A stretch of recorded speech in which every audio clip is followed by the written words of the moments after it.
For as through one man's disobedience the many were made sinners, even so through the obedience of the one, the many will be made righteous.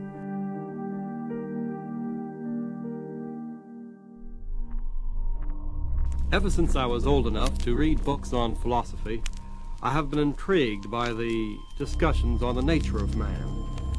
The philosophers have been debating for years about whether man is primarily good or primarily evil, whether he is primarily altruistic or selfish, cooperative or combative, gregarious or self-centered, whether he enjoys free will or whether everything is predetermined. As far back as the Socratic dialogues in Plato, and even before that, man has been baffled about himself. He knows he is capable of great and noble deeds, but then he is oppressed by the evidence of great wrongdoing.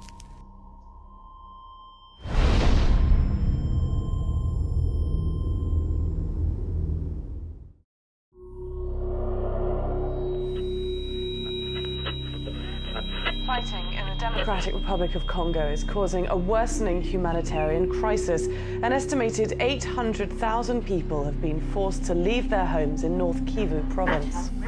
We're on our way to Kigali today. We're going on a bus from Kampala, and by Monday we should be into DRC. What's happening right now is there is a horrible conflict going on. You've got Rwandan troops who have entered into DRC, so they're hunting the Hutu rebels and everything in that country. So we're on our way there.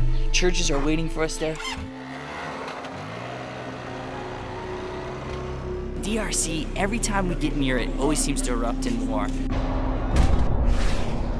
The attacks, the worst in South Kivu in 2 years, took place late Saturday and early Sunday morning. Despite the official end of a 1998 to 2003 war, Congo's eastern provinces regularly witness violence at the hands of local militia, foreign rebel groups, and its own armed forces.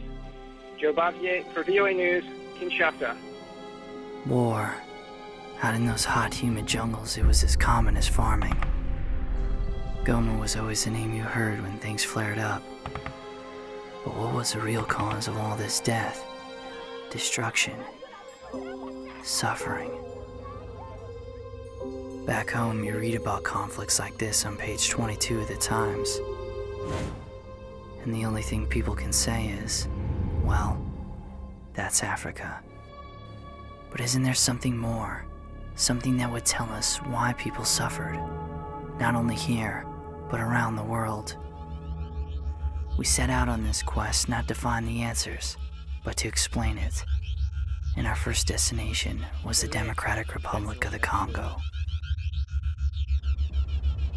Right now we're heading over to a camp of displaced people, and the fighting in the area has really flared up lately.